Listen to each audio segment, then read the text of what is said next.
అందరికీ నమస్కారం, శుభోదయం. Welcome to money master. ఇవాళ 17th March Tuesday international markets performance, మన మార్కెట్స్ ఇంపాక్ట్ చూద్దాం. ఏషియన్ మార్కెట్స్లో ట్రెండ్ అయితే పాజిటివ్గా ఉంది. నికే 0.5% మేర, హాంకాంగ్ 1.5% మేర, షాంఘై 0.5% మేర లాభాలతో ట్రేడ్ అవుతున్నాయి. అమెరికన్ మార్కెట్స్లో కూడా నిన్న మంచి రిబౌండ్ అయితే చూసాం. ఒక దశలో 500 పాయింట్ల వరకు డౌ జోన్స్ లాభపడింది. చివరికి 400 పాయింట్ల లాభంతో ఆల్మోస్ట్ లాభాలతో క్లోజ్ కావటం. S&P 500 1% అండ్ నాస్డాక్ కూడా 1.2% మేర లాభాలతో ముగిశాయి. గోల్డ్ ఒక దశలో $5,000 దిగువకు కూడా వచ్చేసింది because of various factors. And silver కూడా ఆల్మోస్ట్ $80 దిగువకి అయితే రావడం చూసాం. ఆయిల్లో మాత్రం బ్రెంట్ క్రూడ్ తన వేగాన్ని కొనసాగిస్తూనే ఉంది. ఏకంగా $103 దగ్గర బ్రెంట్ ట్రేడ్ అవుతుంది. ఇది ఒకటే మనకు worrying factor as of now. క్రిప్టోస్లో కూడా నిన్న అనూహ్యమైన లాభాలు మనకు కనిపించాయి. యాజ్ ఆఫ్ 5% లాభాలతో బిట్ కాయిన్ ట్రేడ్ అవుతుంది. $75,000, ఎథర్ 11% అండ్ XRP 11%, సొలానా 8%. అన్ని మెజారిటీ ఆఫ్ ది కరెన్సీస్ అన్ని కూడా క్రిప్టో కరెన్సీస్ అన్ని కూడా చాలా స్ట్రాంగ్గా ఉన్నాయి. CEO Jensen Huang says $1 trillion in orders for Blackwell and Vera Rubin through 2027. So ఒక మేజర్ అప్డేట్ ఇది ఎన్విడియాకి సంబంధించి. Trump says US asked China to delay Jinping meeting a month or so due to Iran war. So ఇవన్నీ కూడా, so ఈ scenarios అన్నీ కూడా ఇక్కడ మనం చూస్తున్నాం ఇంటర్నేషనల్ మార్కెట్స్ నుంచి. సో మన మార్కెట్స్ పరంగా చూస్తే ఇవాళ అటు అమెరికన్ మార్కెట్స్ నుంచి అండ్ ఏషియన్ మార్కెట్స్ నుంచి ఒక పాజిటివ్ ట్రెండ్ ఉన్న తరుణంలో ఇవాళ మన మార్కెట్స్ కూడా కొద్దిగా గ్యాపప్ కోసం సన్నద్ధం అవుతున్నాయి. ఇవాళ వచ్చే మంచి గ్యాపప్, ఇక్కడ వచ్చే ఫ్రెష్ బయ్యింగ్ అనేది నెక్స్ట్ మన మార్కెట్స్ని ఏ స్థాయిలో తీసుకెళ్తాయనేది కూడా ఒక అంశం. అండ్ మేబీ మిడ్ సెషన్ తర్వాత, ఇవాళ వీక్లీ ఎక్స్పైర్ అయింది కాబట్టి మిడ్ సెషన్ తర్వాత కొద్దిగా యాక్టివిటీ ఉంటుందేమో కూడా మనం గమనించవచ్చు. సో అందువల్ల ఈ వచ్చిన ఈ బ్లిప్ అనేది, అంటే వరుసగా 11-12 రోజుల వరుస నష్టాల తర్వాత నిన్న వచ్చిన ఒక లాభం ఇవాళ కూడా సస్టైన్ అవుతే, ఇవాళ కూడా మంచి బయింగ్ ఇంట్రెస్ట్ కనుక వచ్చినట్టయితే తర్వాత షార్ట్ టర్మ్ కొద్దిగా పైకి వెళ్ళే అవకాశం ఉంటుంది. లేదు ఇక్కడ గట్టి సెల్లింగ్ ప్రెషర్ మళ్ళీ అంటే పైకి వెళ్ళినప్పుడు సెల్లింగ్ వచ్చి ప్రాఫిట్స్ బుక్ చేసుకుంటున్నా కూడా కొద్దిగా మనం వరింగ్ ఫ్యాక్టర్గా ఉంది. ఎందుకంటే మనకు క్రూడ్ మేజర్గా ఇంపాక్ట్ఫుల్ అంశం మిగిలిన దేశాలతో పోల్చినట్టయితే. సో క్రూడ్ ఎప్పుడైతే మనకు $100 పైన $103 దగ్గర ట్రేడ్ అవుతుందో, రూపీ వీక్ అవుతుందో, అక్కడి నుంచి క్రూడ్ రావడానికి ఇబ్బంది అవుతున్నాయి. ఇవన్నీ కూడా నెగిటివ్ ఫ్యాక్టర్స్ అయితే ఉన్నాయి. అవేమీ ఇమీడియట్గా పోయే అంశాలు కూడా కాదు. కాబట్టి ఇవాళ రిలయన్స్, టాటా మోటార్స్, ఓలా, దిలీప్ బిల్డ్కాన్, సన్ఫార్మా ఇలాంటి స్టాక్స్లో యాక్టివిటీ మనం గమనించవచ్చు.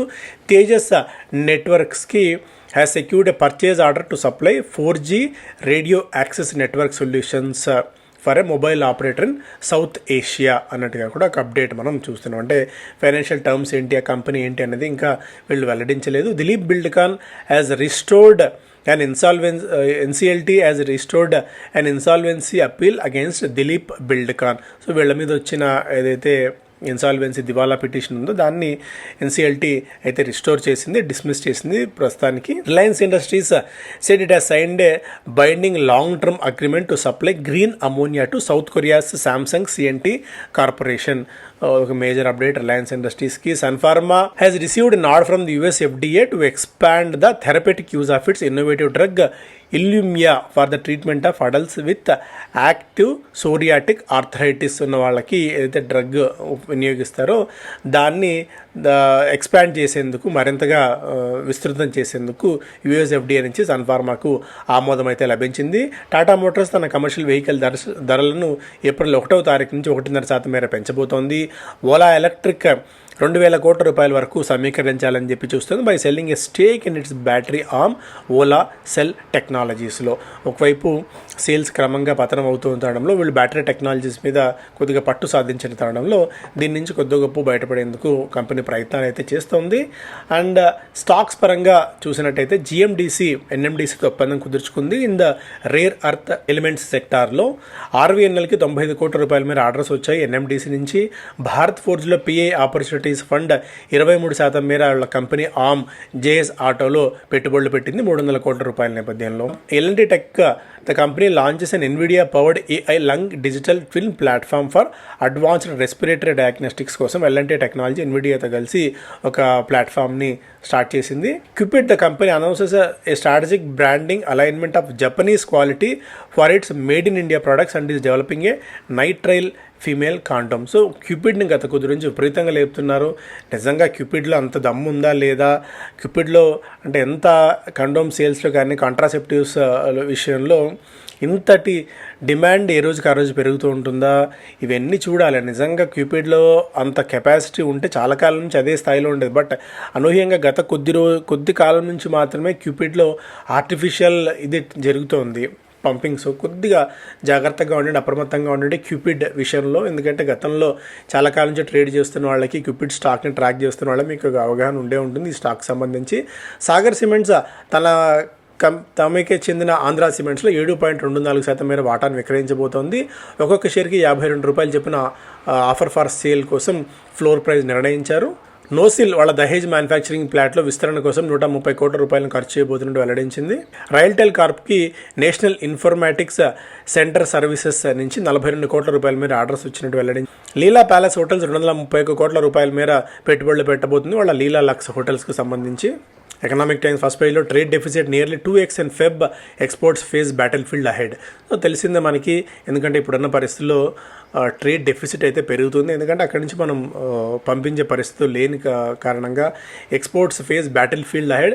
ఇంపోర్ట్స్ 24% మేర పెరిగాయి. Exports slip marginally Iran year.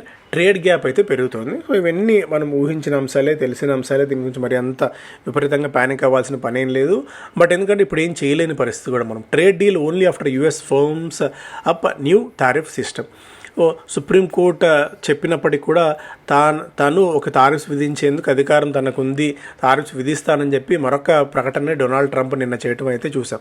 So ఆ టారిఫ్స్ విషయంలో ఆయనకు క్లారిటీ రానంత వరకు ఏ దేశం కూడా ఆయనకు సహకరించే పరిస్థితి లేదు. ఇప్పుడే నిన్న కూడా హర్మూజ్ జలసంధిలో మిగిలిన దేశాలన్నీ కూడా దాన్ని హర్మూజ్ని ప్రొటెక్ట్ చేసి వాళ్ళ వెజల్స్ని తీసుకెళ్ళడానికి తమకు మద్దతు ఇవ్వండి, అక్కడ వార్షిప్స్ని పెట్టండి అంటే ఏ దేశం కూడా ముందుకు రాలేదు. ఎందుకంటే మీ చావు మీరు చావండి, కానీ ఈ బ్యాటిల్ ఫీల్డ్లో మమ్మల్ని ఇన్వాల్వ్ చేయకండి అని చెప్పి చాలా దేశాలు వెనకడుగు వేసిన పరిస్థితి. అంటే ఇప్పుడు డొనాల్డ్ ట్రంప్తో ఏ దేశం కూడా ముందుకు రావడానికి సన్నద్ధంగా లేదు ఇప్పుడున్న పరిస్థితులు. ఎందుకంటే వాళ్ళు కొట్టుకుని ఇతర దేశాల మీద దీన్ని పెట్టి వారిని మరింతగా పెంచేందుకు ఎవరు సిద్ధంగా లేరు. ఇప్పుడు దుబాయ్ అనూహ్యంగా దీనికి ఏది సంబంధం లేని GCC దేశాలు కూడా ఇప్పుడు ఈ ప్రభావాన్ని మోయాల్సి వస్తుంది.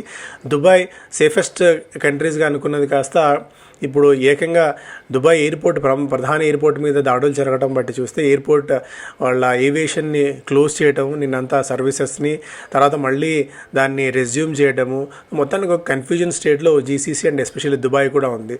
దుబాయ్ చాలా గట్టి ఇంపాక్ట్ని మోయాల్సి ఉంటుంది. ఈ ఎఫెక్ట్ వల్ల హోల్సేల్ ఇన్ఫ్లేషన్ దాదాపు 11 నెలల గరిష్ట స్థాయికి చేరింది. ఇవన్నీ కూడా రూపాయి వీక్ అవుతోంది, ట్రేడ్ డెఫిసిట్ పెరుగుతోంది అండ్ ఇన్ఫ్లేషన్ పెరుగుతోంది. ఇవన్నీ పరోక్షంగా మళ్ళీ వడ్డీ రేట్ల మీద ప్రభావాన్ని చూపించే అవకాశం ఉంది. కాకపోతే ఇవన్నీ తాత్కాలికమైన అంశాలు. ఇవి మరికొద్ది కాలం పాటు కొనసాగుతాయి. నిన్నే ఇజ్రాయెల్ ప్రకటన చేసింది 3 వారాల పాటు అమ్యునిషన్ తాము సిద్ధంగా ఉంచుకున్నాము ఇరాన్తో యుద్ధం చేయడానికి అని చెప్పి. ఇలా ఇప్పటికే 3 వారాలు అయిపోయింది. US అనుకున్నంత ఎఫెక్ట్ చూపించలేకపోయింది. ఎందుకంటే అంత పెద్ద US ఇజ్రాయెల్ 2 దేశాలు కలిసి కూడా ఇరాన్ని ఏం చేయలేకపోయే ప్రధాన లీడర్ని మట్టుబెట్టిన తర్వాత కూడా యుద్ధం ఇంకా 3 వారంలోకి ఎంటర్ అయింది అంటే సో ఇంకా వాళ్ళు ఎంత పటిష్టంగా ఉన్నారో దీన్ని బట్టి మనకు అర్థమవుతోంది. సో ఇది డిలే అయ్యే కొద్దీ, లేట్ అయ్యే కొద్దీ కార్పొరేట్ ఫీల్డ్ మీద, కార్పొరేట్ సెక్టార్ మీద, కామన్ మ్యాన్ వరకు, బాటమ్ ఆఫ్ ది పిరమిడ్ వరకు ఇంపాక్ట్ అయితే అవుతుంది. ఫోన్పే ఇప్పుడున్న పరిస్థితుల్లో వాల్యుయేషన్స్ అండ్ వార్ నేపథ్యంలో తన IPOని ప్రస్తుతానికి డిఫర్ చేసింది. మేబీ మరికొద్ది కాలం సమయం తీసుకొని రావచ్చేమో. స్పెషాలిటీ ఫర్టిలైజర్ ఇంపోర్ట్స్ 10 నుంచి 20% మేర ఖరీదయ్యాయి. కంపెనీస్ టు స్టెప్ అప్ ప్రొడక్షన్ని మరింతగా పెంచబోతున్నాయి. యూరియా, DAP షార్టేజ్ ఈ రాబోయే సీజన్లోకి ఎఫెక్ట్ అవుతుందా లేదో అన్న భయం కూడా అయితే ఉంది. ఇది ఆల్రెడీ మనం మాట్లాడుకున్నాం. IDBI stock 35% Jan 5th peak నుంచి పతనమైంది. ఎందుకంటే వాల్యుయేషన్స్ అనుకున్నంత స్థాయిలో రాలేకపోయాయి, బిడ్స్ అనుకున్న స్థాయిలో రాలేకపోయాయి. ప్రభుత్వానికి దాదాపు 45% మేర, LICకి 49.2% మేర వాటా ఉంది. ఇందులో LIC 30% మేర, ప్రభుత్వం కూడా 30% మేర వాటా విక్రయించాలని చెప్పి భావించిన తరుణంలో అనుకున్న స్థాయిలో బిడ్డర్స్ అయితే రాలేదు. అండ్ దీనికి తోడు గత కొద్ది కాలం నుంచి నెట్ ఇంట్రెస్ట్ మార్జిన్ క్రమంగా క్షీణిస్తూ వస్తుంది. రిటర్న్ ఆన్ అసెట్స్ క్రమంగా క్షీణిస్తూ వస్తున్నాయి. రిటర్న్ ఆన్ ఈక్విటీ కూడా ఆశించిన స్థాయిలో performance కనబరచలేకపోయింది IDBI.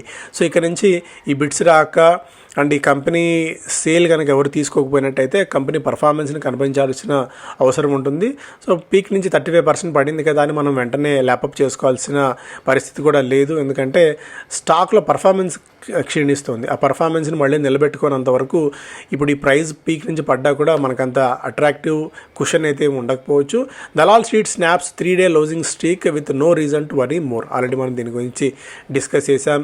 Investors digital gold కొనుగోలు చేస్తున్న ఒక వార్త మనం ఇక్కడ అబ్జర్వ్ చేయవచ్చు. ప్రభుత్వం చెప్తున్నప్పటికీ సెబీ డిజిటల్ గోల్డ్ విషయంలో అంత పాజిటివ్గా లేనప్పటికీ కూడా వేరే ఆప్షన్ ఏది లేకపోవడంతో డిజిటల్ గోల్డ్ వైపు జనాలు విపరీతంగా కొనుగోలు చేయటం. మేక్ మై ట్రిప్ ఇండియాలో కూడా లిస్ట్ చేసేందుకు ప్రయత్నాలు చేస్తోంది. Bandhan bank lower circuit hit చేసింది. ప్రమోటర్స్ వాటాలు విక్రయించాలన్న వార్తల నేపథ్యంలో బిజినెస్ స్టాండర్డ్ ఫస్ట్ పేజ్లో OIS curve surges as crude oil rally fuels repo rate hike bets. NSC దాదాపు 6 లక్షల నుంచి 7 లక్షల కోట్ల రూపాయల మేర ఐపీఏ వాల్యుయేషన్స్తో వచ్చి వాటా విక్రయించాలని చెప్పి చూస్తోంది. IndiGo to face pressure from fuel prices. Already మనం డిస్కస్ చేసిన అంశాలే. ఇక మూడీస్ ప్రత్యేకంగా వచ్చి చెప్పే పని ఏం లేదు. $100 పైన ట్రేడ్ అవుతున్న తరుణంలో వాళ్ళు అడిషనల్గా ఫ్యూయల్ సర్చార్జ్ని కూడా కంపెనీ అయితే విధిస్తుంది.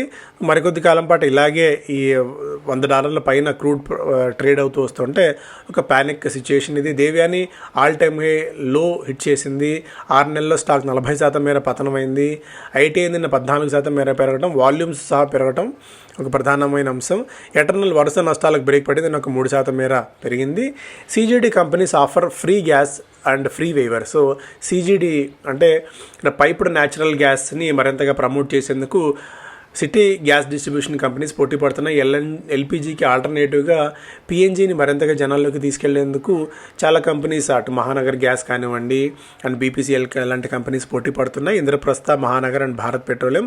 రాబోయే రోజుల్లో ఈ ఎల్పీజీ కొరత నేపథ్యంలో ఈ పైపుడ్ న్యాచురల్ గ్యాస్ విషయంలో జనాలు ఎక్కువగా వాటి వైపు ఆసక్తి చూపించి పైపుడ్ న్యాచురల్ గ్యాస్ వైపు కనుక వెళ్ళినట్టయితే ఈ కంపెనీస్ మేబీ లాంగ్ రన్లో కొద్దిగా బెనిఫిట్ పొందే అవకాశం కూడా ఉంటుంది. సో ఈ ప్రధానమైన వార్తలు. Thank you so much.